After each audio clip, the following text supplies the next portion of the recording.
Good afternoon. Very happy to moderate this session. I'm El Mouhoud, member of the Circle of Economics, and I'm an economy teacher, and I'm very happy to facilitate this session on innovation and to the service of societies. Yesterday, in the opening speech, Jean Hervé said the title, he says, to succeed with the transformation of the world or transform the successes of the world. And I think he was saying it as a joke, but it's a good question, I think, to be able to do this. And can we succeed with innovations for society? Can they be successful or can they be transformed? What are we talking about? We're talking about innovation associated with AI, digital revolution that we woefully entered into.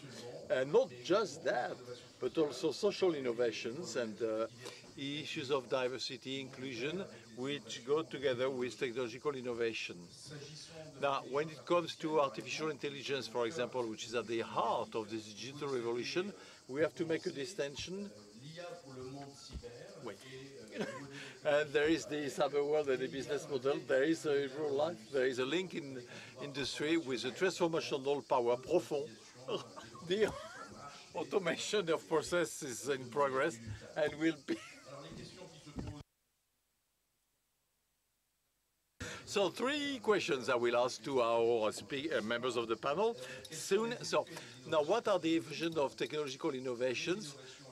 Innovations associated with the digital world, and what are the stakes when it comes to inclusion in their own domains? So each member of the panel will answer the 3 questions to have a concrete idea of innovation. What are the obstacles associated with the institutional environment and the perception and understanding as to this rupture of technologies? And then third question, what are the solutions they consider or envisage on their side for innovations to succeed?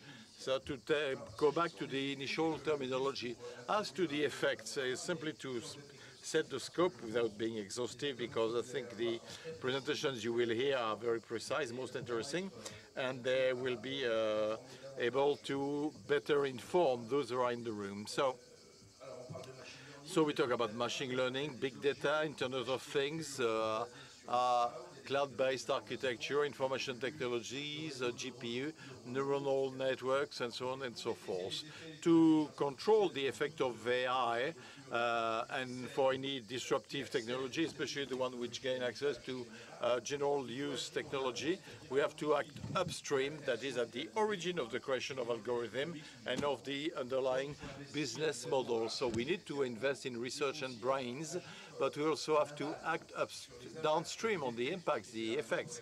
This is why actually the issue of social innovations, organizational innovations, are fundamental to must be taken into account. The technical and scientific mastering is good. At the GAFAMs, we do have a representative of the GAFAMs here, and the biotics, as we call them, and simply, well, there is a paradox apparently. So algorithm with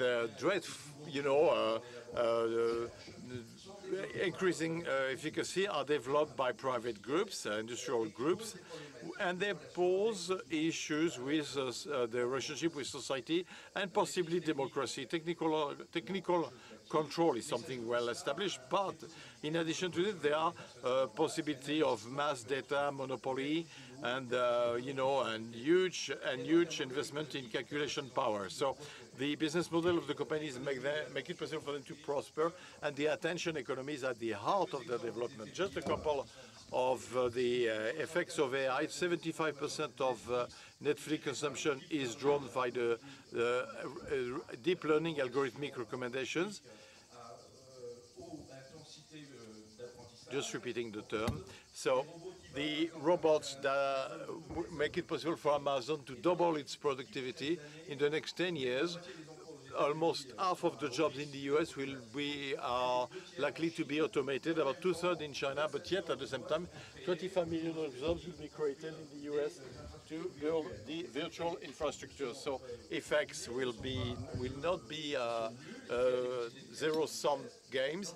There is creation of wealth, but there is an issue of impact.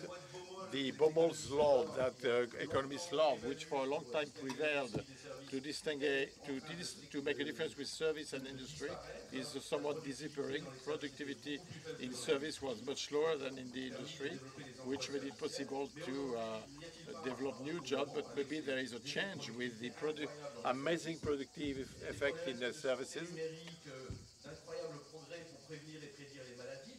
In digital health as well, you know, the societal effect of this technology are huge. You know, recomposition of value chains, which you know as well, and which result from this. Now, as to obstacles, well, we could wonder if this model is sustainable. I mean, we can question this problem of sustainability, of course, or durability. There will be a lot of demand for jobs that will exceed in terms of, for example, data scientists, but there are four or five main challenges for society. Ecological ones, which will be essential in the future economic models. The AI neural network algorithm are very power consuming, so there will be also the consciousness of new generation. You know, young people also have an aversion to with climate change, you know, and also there is a sort of a bet, you know, the business model, underlying business model of web giants should be losing ground. So there are problem of bias, exclusion, discrimination. We'll discuss that. So can AI, womanless AI is good for the future? So those are the effects and some of the stakes of those disruptive technologies. And therefore, the last question: how can we transform successes, make them acceptable, and enable their positive effect on society? And to answer all these, we have to develop research programs, interdisciplinary research program with new interactivity models between domains and disciplines. But anyway, solutions will come more from the speakers. And with no further ado, I will give the floor to them. I'll take the first question on effects and ask the question in the order of talks on the program. Sylvain DURANTON, who is director of Boston Mission Group Gamma, who will soon be BCG X. We'll see why, you will tell us possibly. And then Arnaud Cohen, who is Director of Economic Policy, Adam Cohen, sorry, at Vincent ROUAIX, who is the CEO of Inetum, and then Angélique GERARD, who is CEO of Systemic. And Systemic, thank you. And she will tell us exactly why for her social innovations are essential. So, Sylvain, you have the floor. Thank you. Well, the effects of AI, what we see, innovation, it's a major topic. Innovation is the problem of leaders in a world that is changing rapidly. And we can see today that there are new technologies. There are like endless or possibilities. They come everywhere at every stage of businesses and in the tariff setting, maintenance, production, supply chain. Everywhere we see AI with lots of data. So there are different disruptive aspects. For example, now with the crisis in Ukraine, many companies have supply chains which are impacted with plants that shut down and suppliers who cannot provide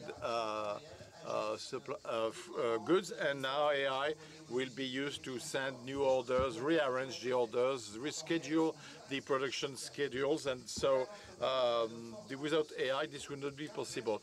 There are also societal aspects. You know, AI could be a solution for main challenge, the food safety, you know, to have less water, less fertilizer while increasing the farming yields.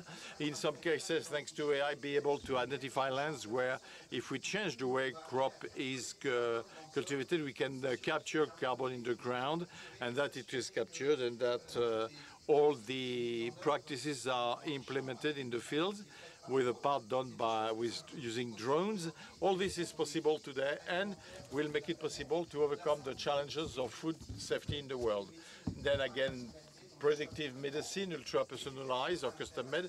Education is a huge domain, and AI system may help children in learning to read, write, and of course the climate challenge. We all have this in mind. We all get committed. 85% of business managers will not deal with the topic and make it their first priority, but 11% of companies declare to be able to measure their emissions. So there is a huge gap, and today, well, AI could help achieve better measurements and fight against climate change. So all this is very nice, but when I see innovation in companies where I work, if I want to be objective, I could say that there is a lot of incremental every year. You know, every year they gain a bit of productivity, less inventory, a bit.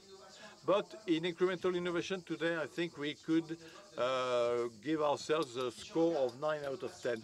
If I look at disruptive innovation, the real radical ruptures, there are disruptions that change our lives, it's like 5 out of 10. 4 out of 5 in the world of the digital. We got great representative of the digital world here. The digital has changed our life. AI has changed things, you know, smartphones, social networks, etc. When I look at the real world, the physical world, things did not really change, actually. Well, not at a large scale. Of course, we all have in mind the great revolution of SA, but, you know, trains, buildings, and so on and so forth. Fridges didn't change much. Whereas, so there's huge amount of technology available in laboratories that can be used and could radically change our daily lives, and not just to consume more, but it's consume better, to reduce our environmental footprints, to do better things. And I think this is the main challenge of the next 10 years, is to say, okay, you know, let's pass this to the real world. In digital, we go to the metaverse that will make innovation exponential in the what I call the cyber world. And the real world actually has a challenge to mankind has to overcome. I mean, has to respond to innovation, but businesses have to react too, because companies that do not innovate, in my opinion, are really threatened to disappear. And it's not a Schumpeter competition. I lose market shares because I don't innovate as much as the neighbor. But you talked about the big resigning. You know, the big resigning, and the Prime Minister asked for the commitment of the youth today. And the youth who will not vote, I hope they won't stop coming to work. And to recruit today, to give a meaning to work of people everywhere, innovation is essential. And companies which are innovative may recruit because they are agile, reactive, and they come up with a project. Please, Sylvain, I'll come back to so please, and let me close. So I think the others, the first penalty they will receive is that they won't be able to recruit. Thank you. Adam Cohen. Thank you. I apologize. I'm going to speak in English, and I'm sorry about that. But I can express myself more clearly, hopefully, in English, and I hope that works for everybody here. It's very clear that our wider economies and societies are digitalizing. I came to this event 8 years ago, and at the time we were talking about the digital economy, and we sort of thought about the digital economy as something over here, and the rest of the economy as this big thing over here. And what's clearly happened now is our wider economies and societies are digital, or in the process of digitalizing. And that comes with some great benefits and also some very important questions and concerns that I think we have to think of in concert. Some of the benefits that we've seen, I mean, we think about the rate of change in our economies and what happened during the COVID crisis, and how digital tools helped maintain and ensure the resilience of our economies. We were able to keep functioning from home because of new digital tools. We saw in a 2-year crisis the pace of digital adoption and digitalization in our economies increased. We saw probably 10 years of digitalization happen in 2 years. Now, that has brought great benefits to citizens and to consumers and to businesses. If you think today, a small business has the capacity to use cloud computing tools, artificial intelligence tools, and software that 20 years ago would only have been the domain of a large, well-capitalized business. So a lot of these benefits are very widely distributed. For the consumer perspective, from the citizen's perspective, there are tools available today that are great enablers and great equalizers. I mean, you think about, I'm obviously from Google, so I'm very proud of our products, but you think about a tool like Google Search, and I can't think of anything similar in the history of our economies and societies that is shared so equally among people. Anyone with an internet connection is able to use this powerful search engine. It's at your service on the same terms as the richest, most powerful people in the world. And that's a novel and I think great benefit to our economies and societies. I do think that there are things that we have to consider in terms of risks. How will technology be used in the service of people? How will technology be used in the service of our economies? I think these are important choices for us to make and an ongoing conversation for companies and citizens and government to have about this. Thank you so much, and thank you for being short. But you will have time to go back to your question. Vincent ROUAIX, thank you. Well, at the risk of repeating things, I'm going to do this briefly. We have a control tower that works in all sectors of activity. You know, digital technology is going to impact the entire economy. Let me make a remark. It's an important subject. We talk about AI, and the promise of AI is destruction more than anything. We've got weak AI, we've robotized, we've replaced, we've predicted, we've replaced human activity.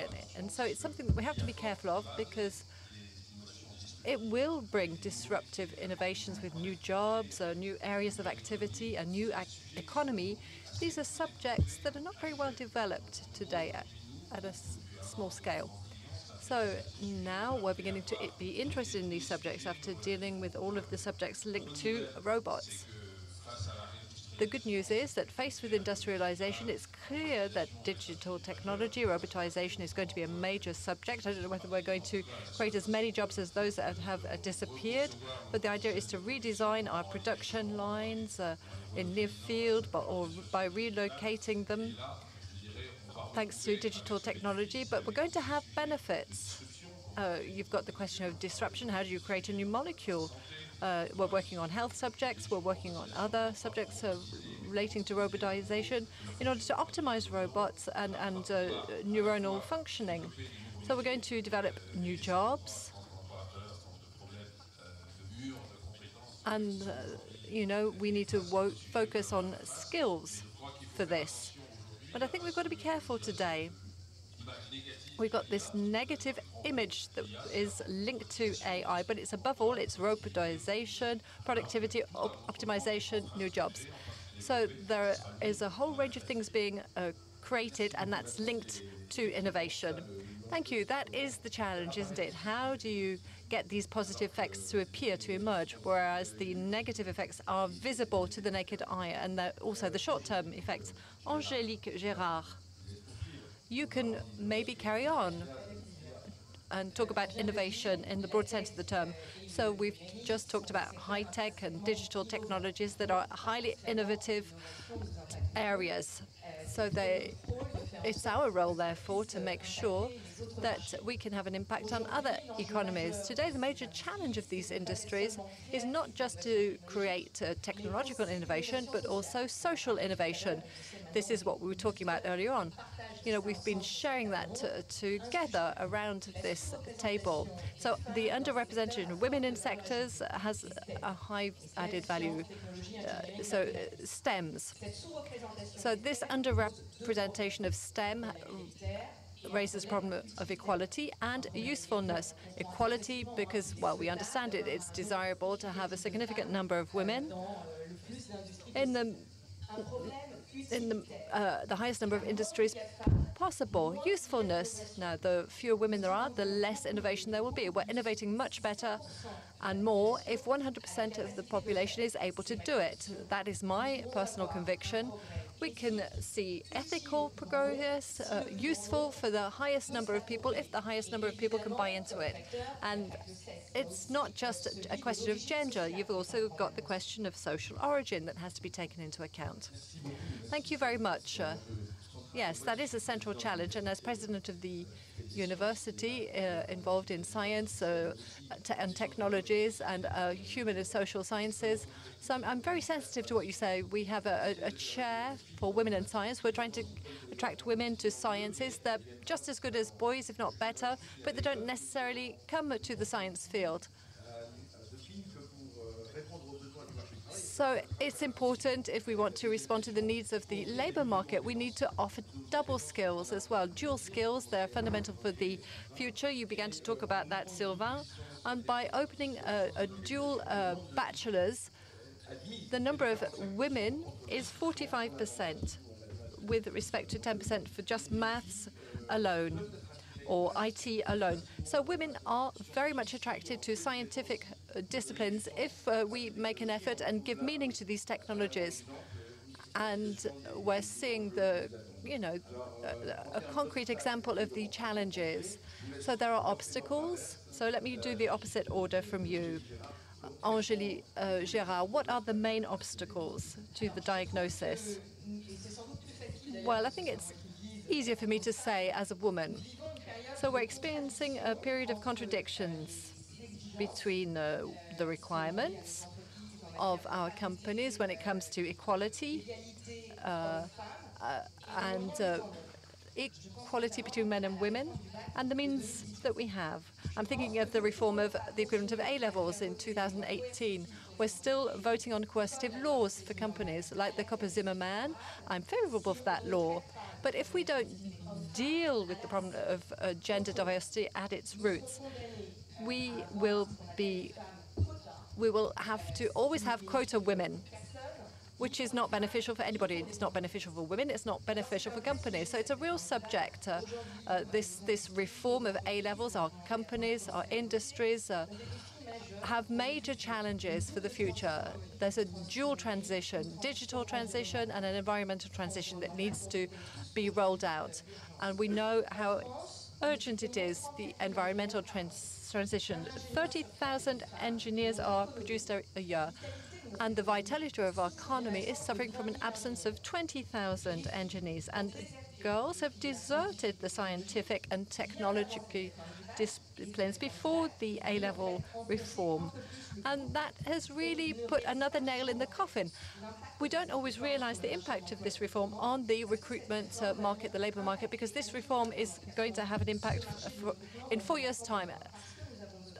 Because we need engineers who are able to influence the environment. We need geoengineers. And these women, these girls must be able to follow these sectors, and they need to be attracted to them. Thank you very much for your very incisive answers and short answers. Vincent, where are the obstacles? But where do you see the successes as well when it comes to innovation? Well, at the risk of repeating myself and repeating what's been said, the biggest obstacle is training. At the level of maths in Western Europe, there are lots of Eastern Europeans who have a level of education that is not at all comparable with the level of maths that we have here. Even if we have champions, the level of maths is a major subject of concern. Today, training and the attractiveness of training is important. It is an important aspect. Innovation today with its societal impacts that gives meaning to IT jobs, digital jobs, these are also major subjects if we want to attract women, but also attract the best of students to digital courses. So we need to think about these subjects. We need to think about the global transformation of the economy, even if the wall of skills and the requirements, the needs are considerable. And we need to find other subjects. Innovation, again, is an important point here. We need to be able to reposition skills, more industrial skills or service skills. We need to send them to into the digital field. And the Copézie-Zirman has no meaning if we don't train young women, train more engineers in math so that they will be here in the future to help us with the economy. Thank you very much. Adam Cohen. The main obstacles to make this technology successful? I think there are a lot of obstacles, and let me focus on two in the interest of being brief. I think one very important one that my fellow panelists touched on is inclusion. How are we going to make sure these technologies are available and accessible to everyone in our societies and in our economies? And that means that we can't just make technologies that are one size fits all and say, you know, here, this works for most people, go ahead and figure out how to adopt it. It's up to you. We need to create conditions where people feel that these technologies are accessible to them, that they are part of the development and use of these technologies, and that these tools are really at their service. I think there's a lot to do in this area. I think the fundamental thing is really education, and education at all levels. We talked about early science and maths education, particularly for underrepresented groups, for women and for minorities. I think we also need to think about education for people in an older generation who might not feel as comfortable using these technologies, who might be worried that they can't get cash out of a bank machine anymore, and what's that going to mean if our whole economy goes cashless or digital. These are important things for us to consider. The other challenge that I'd highlight very quickly is the environmental challenge. Our technologies are using a lot of energy, and it's absolutely crucial, not that they just be green or sustainable. Those buzzwords are around a lot. I think it's very critical that we decarbonize our economy, and Google is doing its part here. We've been carbon neutral since 2007, which means that there are offsets for the carbon that we are using in our data centers and other facilities. We have put more offsets, we've created more offsets than all of the carbon we have used in the history of the company, but that's not enough. And so we have made a commitment that by 2030, we will completely decarbonize our operations. We will go green, we will use renewable energies across all of our products and services. And this is something where not only does Google and other companies have to make a commitment, we have to deploy technologies that are going to be useful to other businesses. Who will be our partners? Who in government and business is going to make use of tools that we can make available, AIs that can help you run greener data centers, that can help you calculate more efficient logistics operations? How do we deploy those tools in the greening and environmental protection of our countries? Merci. Vincent, juste avant de vous donner la parole, je suis désolé. Thank you. Before I hand over to you, perhaps to make the panel a little bit livelier, I think I saw you winking, no? Yes, I was just thinking about this carbon neutrality approach. For me, that's not the indicator. It's the indicator that allows the richest societies to buy forests in the Amazon. I think we have to stop communicating about this subject, because typically it's a subject that doesn't help with the problem. It doesn't address the problem at its roots, and that's the main point. I was going to come back to that subject. Today, AI technologies can help, but I think there's an urgent need to make sure that we don't just look at what we're doing. Technology is important, and it's something that's growing exponentially. There's something fundamental that needs to be done. It's all very well compensated, but we need to go further than that. We need to go further than that. We need to get out of this data voracious culture with big data. We've got algorithms, we've got increasing levels of data. We're going further and further. We're at the limit of a situation where, when you're doing searches for air tickets, our carbon footprint is almost like that of an aeroplane trip. So there's a change of mindset at all levels that needs to take place. There are labels that are being created. There are ways of working that need to be different. We should stop the race. You know, there is software based on natural language with 80% performance levels and an energy consumption that is 8 times less. We need to stop. We need to stop the way we behave, because today, airplanes, cars, we know what we're doing.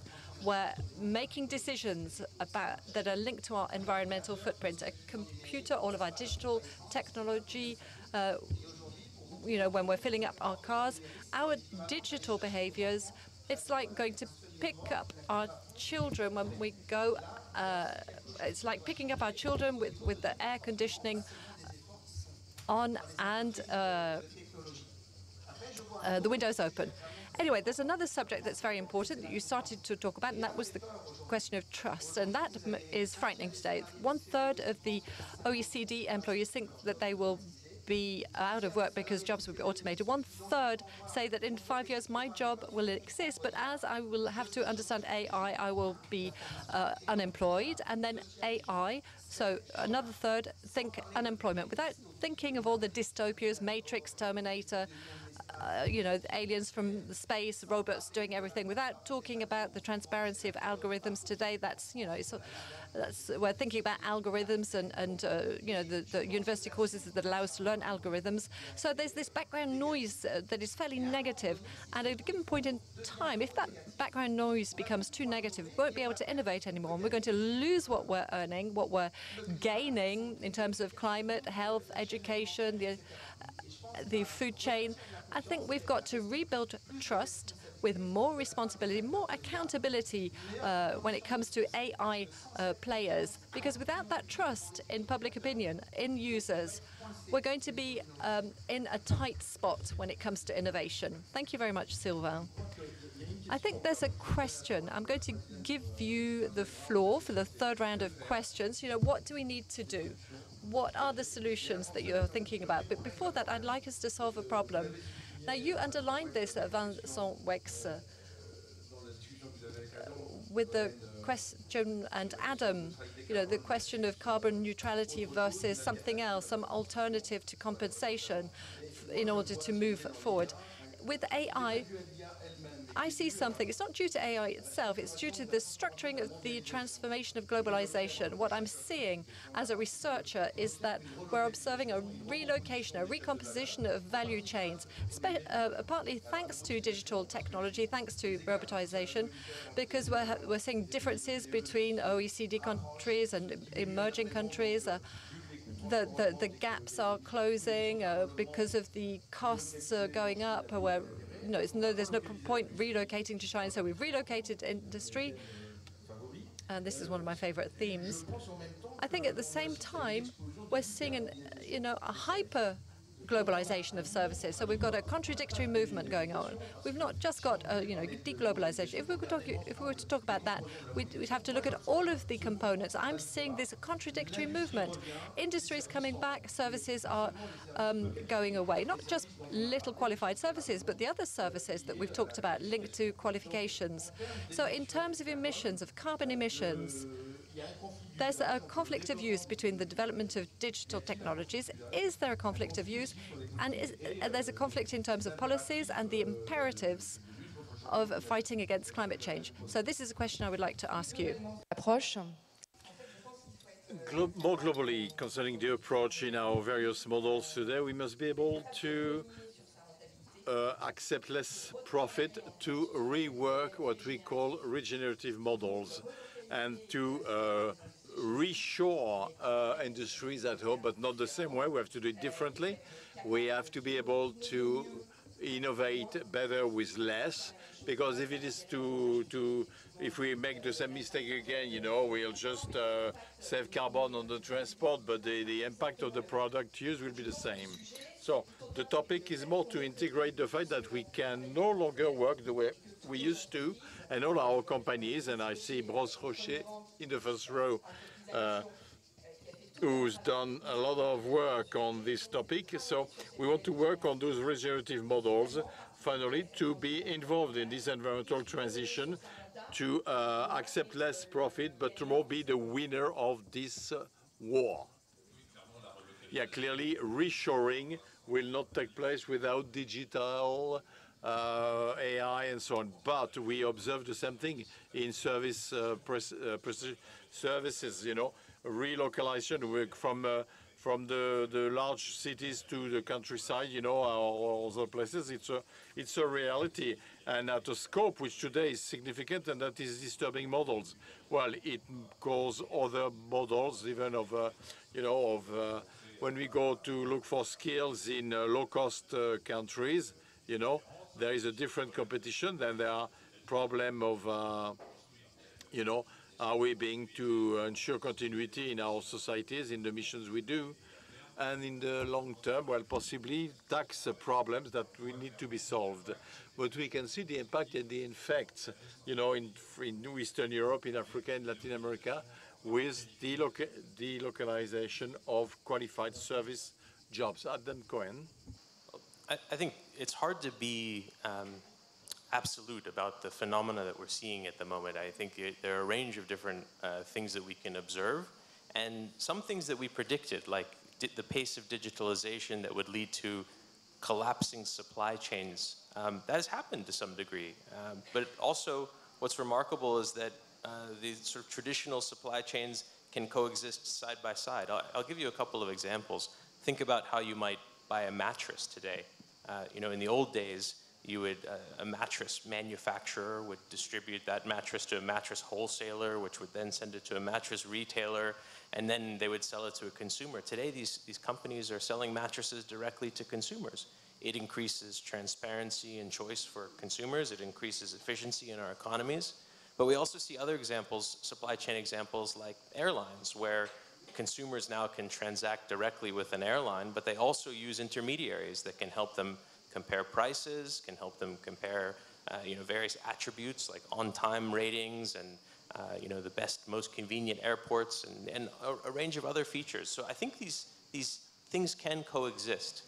I also think when it comes to this question about digitalization and what it means for onshoring or globalization or deglobalization, we can all put very powerful tools in the hands of people wherever they are, right? You don't have to necessarily be in a great economic center anymore in order to use transformative digital technologies. You no longer have to be an enormous, well-capitalized business to adopt these technologies.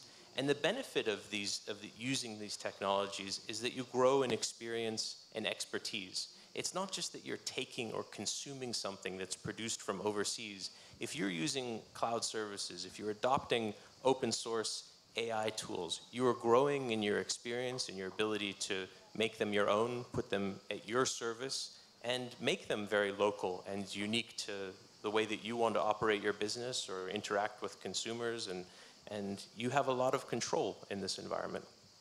Sylvain? Non, moi j'aimerais rebondir sur ce que... I'd like to rebound to what Angélique said, because I do reason based on what you said, because we're back to this topic of disruptive innovation or not. And another notion, which is that of bravery, boldness in the innovation and disruption. If technologies make it possible to gain half a point of productivity in the plant, you know, the factory will not come back to Europe. If we want it back to Europe, we have to look for real disruptive rupture, you know, 40% gain, plants which are completely different, and then we may decide to repatriate in Europe. So that's rupture. And leads me to the other topic. You said earlier on that we have to be ready at one stage to sacrifice profitability. What I do believe is that with the uncertain world in which we are, there is a change of managerial software or mindsets. There is a key word today in all companies that we have to be risk avertive, and then we have to take moderate challenges, diversify the portfolios. Many consultants say now, let's look at what the world could be like in 20 years, several possible scenarios, and for each scenario, let's see what should be done. And what should be done in all scenarios, it's a highest dividing common in all the scenarios, because we know this is the no-regret move. No, let's have a no-regret move. So in the very uncertain world in which we live, we need actually the opposite. We need to major industrial stakes or challenges.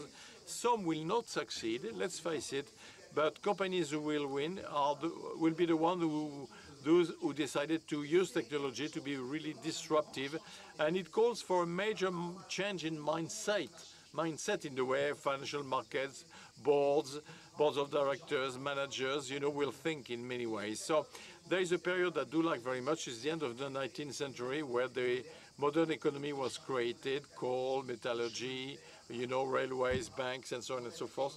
And we've seen major corporations, empires being done on the bet of entrepreneurs, or other managers who believed in innovation, and the companies that will win are the companies which are capable of redoing this.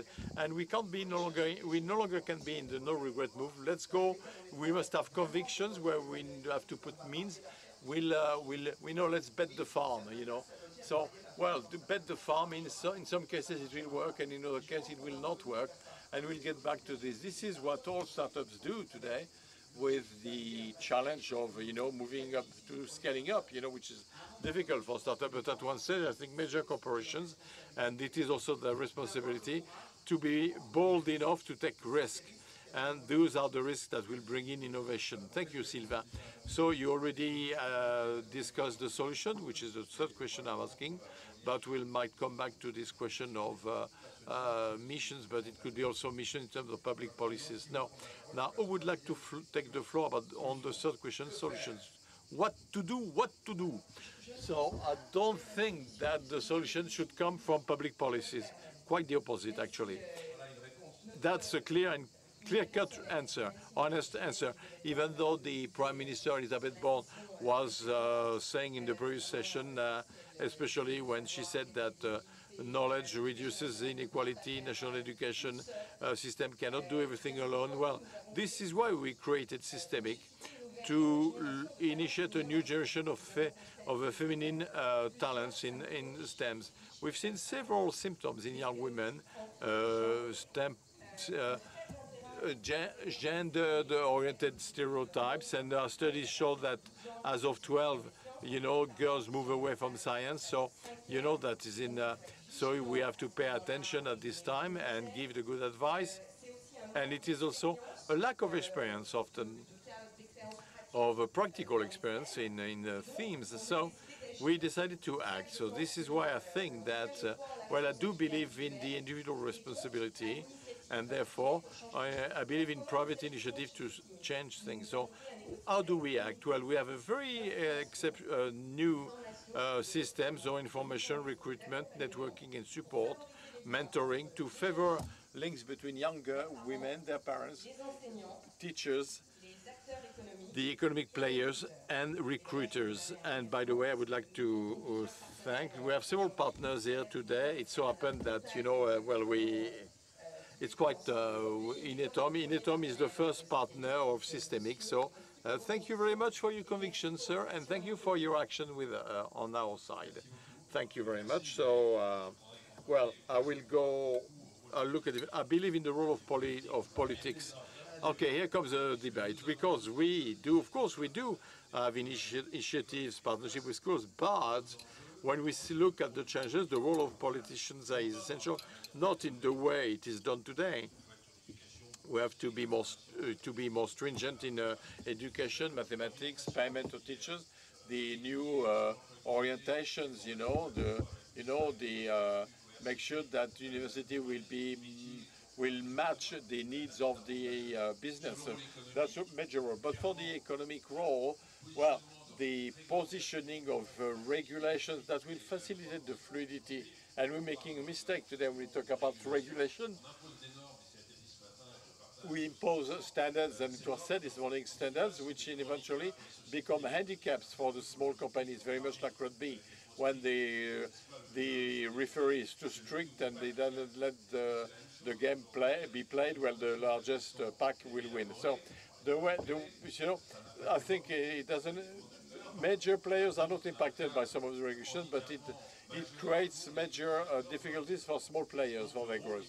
So the role of politicians is not to follow the economic, but to precede the economics by creating conditions for fluidity, for competition, to prevent startups or Croatian initiative be killed because they will be bought by the major players. So the political role is essential. We have to redesign it in this vision. A private initiative, of course, but it won't be enough when we see the challenges ahead. The policy environment matters a lot, but as I mentioned earlier, I think that what's most fundamental here is that businesses and citizens and governments work together to think through responses to the various challenges that we're facing. And I think that policies can be deployed that will be extremely helpful. I think of what the environment that we're in today. We're suffering from an energy shock that is having ripple effects through our wider economy, causing inflation. What can we do to increase and improve our energy resilience? I think there's a role for policy here. I was in California just a few weeks ago, and they've passed a rule or an ordinance that anybody doing building works, if you're modifying a building or building a new building, you need to have solar panels on the roof. And think about what that can do to a state. The sun shines in California like it does here. If everyone has solar panels on their roof, what that will do to energy independence and energy resilience. And I think that we should seek these types of solutions. There's a discussion about AI and robots and what that means for the future of employment. It certainly creates a lot of concern, and we have to be very aware of the implications of that concern and how to think it through. We also are facing labor shortages. And if we simply focus on the fact that these new technologies might cause displacement or disruption in the workforce, we might not be solving another problem that exists, which is how do we find people to do this work? Sylvain, que faire? So what to do, what to do? Moi, je crois qu'il y a un rôle. Il est pas. So I think there's a role. There's a role. It's not a complete role. Perhaps this is excessive. I started my career, I worked on electric vehicles in 1993, and everybody, there was a rumor about it. There was a law that had been voted, and it said that as of 2005, only zero emissions vehicles would be allowed to be on the roads in 2005. So policies help. We can see this with the deployment of renewable energies. It's one of the technologies where the deployment speed was beyond everybody's hope, and I think that's because of public action. I want to come back to training, which is critical. You know, it's about trust. It's by acting at all levels that we can make progress. Policies have a role. There are regulations as well that are being implemented. There are European regulations, but also there is this awareness about the need to create trust, to make sure that everything that is being done in the AI field is accountable, it's responsible. There's a label, and a label can inspire more trust among users and consumers than regulations that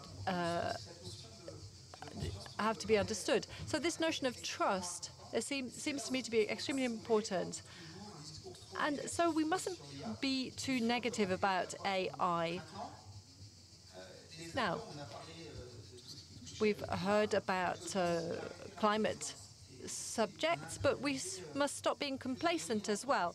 So 2,000 companies were asked about a responsible AI last year. And most companies, so over 80%, said yes, it's important to be accountable. And we've started, and we've made progress already in that field. But now, when you look at the way companies have moved forward, about 40% of companies, when they say how accountable they are, they say they're right.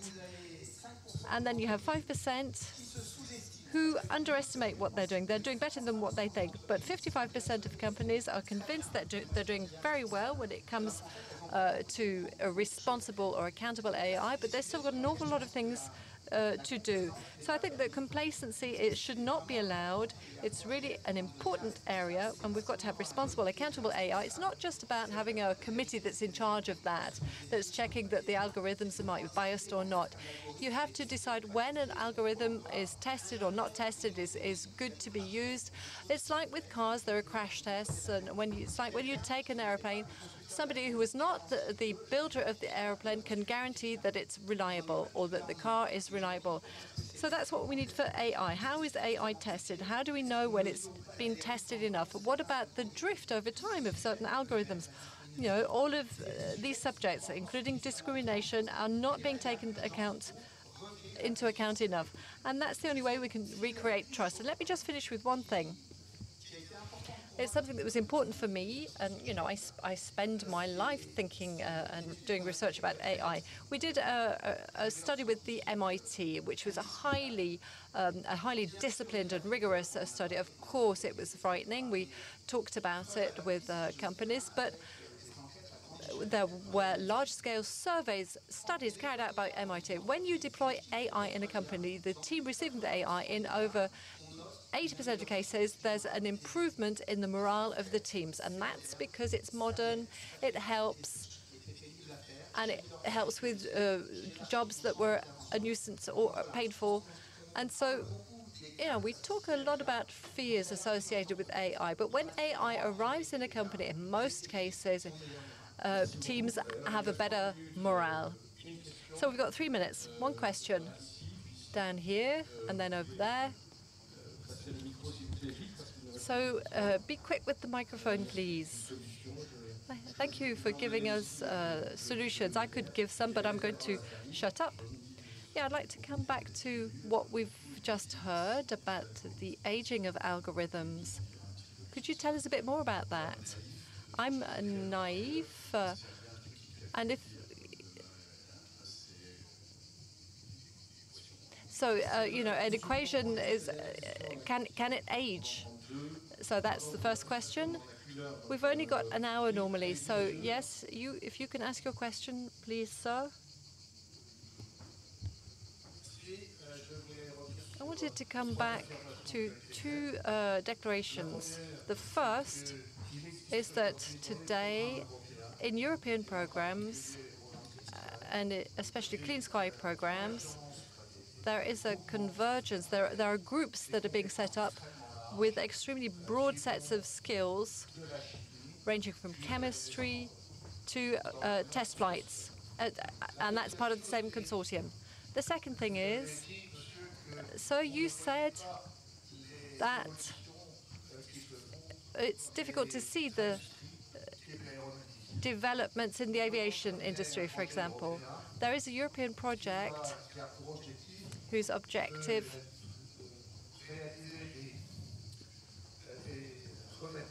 is to create anti-insect contamination coating. So we're going to be testing this on an aeroplane, an A320, but it will take 5 years before we can get to the production stage.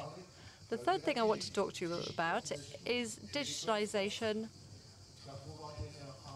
and engineering knowledge. Today, we are incapable, let me repeat, incapable of doing without tests, including in situations where at the end of the day, everything seems clear and straightforward. If we talk about an airplane's vibrations, today we are incapable of having a digital mock-up of airplanes' vibrations. We have to, once again, carry out tests. Thank you. You've got 1 minute. So the physical world still exists, and that's important. It hasn't been taken captive by digital technology. So 1 second about the aging of algorithms. An algorithm is a static equation, so there's no aging question. Without going into the technical details, algorithms, there are self-learning algorithms, and they can drift over time. One last word each. No, it's okay. I agree with the answer given. Okay, thank you very much for the debate. It was very interesting. Well done. you.